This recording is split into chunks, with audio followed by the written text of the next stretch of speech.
Class में आज हम पढ़ने वाले हैं ईवीएस पेडागोजी का एक टॉपिक सीसीई। वीडियो स्टार्ट करने से पहले आप मेरे चैनल को सब्सक्राइब, अगर आप ईवीएस की बेस्ट प्रेपरेशन करना चाहते हैं, पेडागोजी की बेस्ट वीडियोस देखना चाहते हैं तो आप मेरे चैनल को सब्सक्राइब और वीडियो को लाइक ज़रूर करें। तो आइए वीडियो स्टार्ट करते हैं। सीसीई का जो फुल फॉर्म है कंटिन्यूअस एंड कॉम्प्रिहेंसिव इवैल्यूएशन, यानी कि सतत और व्यापक मूल्यांकन। अब इसमें जो दो पॉइंट्स बहुत इंपॉर्टेंट है, यानी कि एक वर्ड तो इंपॉर्टेंट है कंटिन्यूअस और सेकंड वर्ड जो है वो है कॉम्प्रिहेंसिव। इन दोनों वर्ड्स का मीनिंग जानना बहुत ज़रूरी है। कंटिन्यूअस एंड कॉम्प्रिहेंसिव इवैल्यूएशन, सतत और व्यापक मूल्यांकन। सबसे पहले हम देखते हैं कंटिन्यूअस। तो कंटिन्यूअस का मीनिंग है जो लगातार चलने वाला अध्ययन, जो है जो लगातार चलने वाला मूल्यांकन है। जैसे कि it consider both formative and summative assessment. Continuous जो इवैल्यूएशन चलता है उसे हम बोलते हैं सतत या कंटिन्यूअस, जो है कंटिन्यूअस इवैल्यूएशन।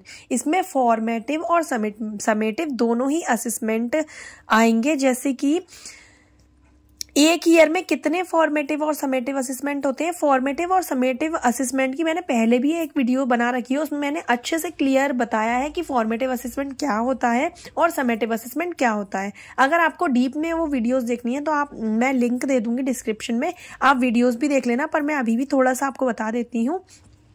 फॉर्मेटिव सबमिटमेंट होते हैं जो ईयर में 4 बार होते हैं, है ना। और समेटिव असेसमेंट होता है रचनात्मक मूल्यांकन, वो होता है ईयर में केवल 2 बार। जो हमारे हाफ ईयरली और फाइनल एग्जाम होते हैं वो होते हैं समेटिव असेसमेंट, और फॉर्मेटिव असेसमेंट जो होते हैं वो हमारे यूनिट टेस्ट होते हैं।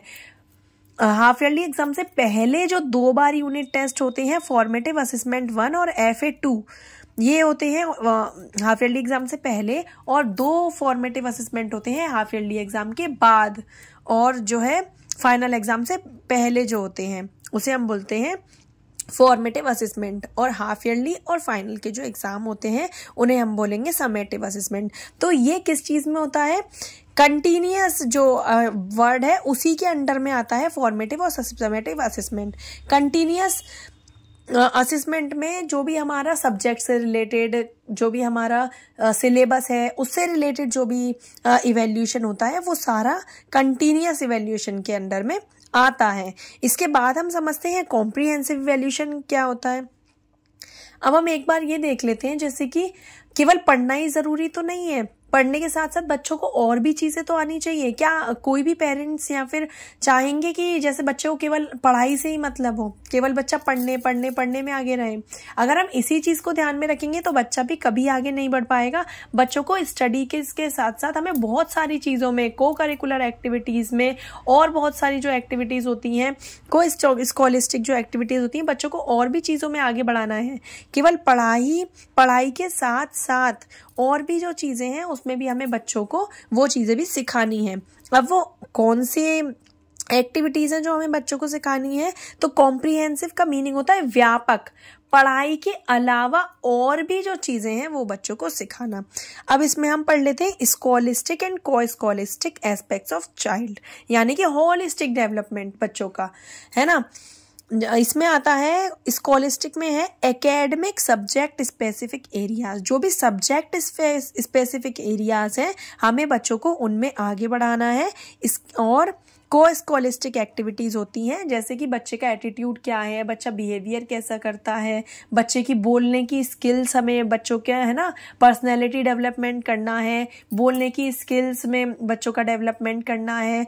और जो एक्टिविटीज है, बच्चों को रनिंग सिखानी है, स्पोर्ट सिखाना है, डांसिंग सिखानी है ना। बच्चा जिस भी चीज में बच्चा आगे जाना चाहता है हमें वो चीजें भी बच्चों को सिखानी है।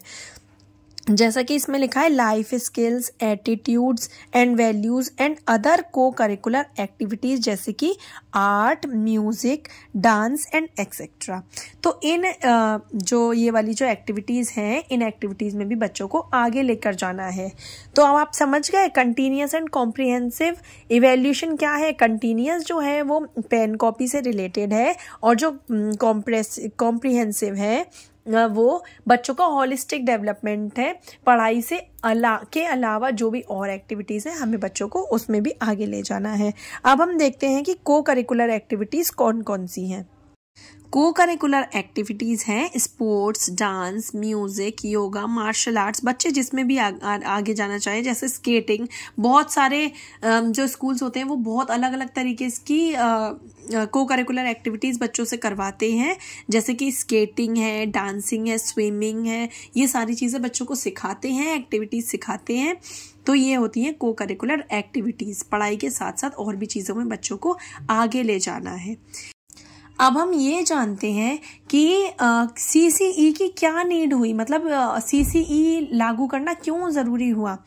तो इसको CBSE में लागू करना इसीलिए ज़रूरी हुआ क्योंकि बच्चों को पढ़ाई के साथ साथ और भी एक्टिविटीज़ सिखानी है, बच्चों को एक्टिव बनाना है, और भी चीज़ों में बच्चों को आगे ले जाना है। इसीलिए CBSE बोर्ड ने जो CCE पैटर्न है वो लागू किया। इसमें पढ़ाई के साथ साथ बच्चों को और भी एक्टिविटीज सिखाई जाएंगी। कंटिन्यूअस इवैल्यूएशन भी चलेगा, यानी कि पढ़ाई भी जैसी है पढ़ाई को भी आगे ले जाया जाएगा। एंड कॉम्प्रिहेंसिव, यानी कि को करिकुलर एक्टिविटीज को भी बच्चों को सिखाया जाएगा। तो बहुत सारी चीज़ों में बच्चों को आगे लाने के लिए, बच्चों का होलिस्टिक डेवलपमेंट करने के लिए, यानी कि पढ़ाई में भी बच्चों का मानसिक डेवलपमेंट भी हो, शारीरिक डेवलपमेंट भी हो, है ना, और उसके साथ साथ बच्चे स्पोर्ट्स भी सीखें, डांस भी सीखें, और भी बहुत सारी चीज़ें बच्चों को क्या कहते हैं सिखाना है। इसीलिए इसकी नीड हुई कंटिन्यूअस एंड कॉम्प्रिहेंसिव इवैल्यूएशन को CBSE ने लागू किया।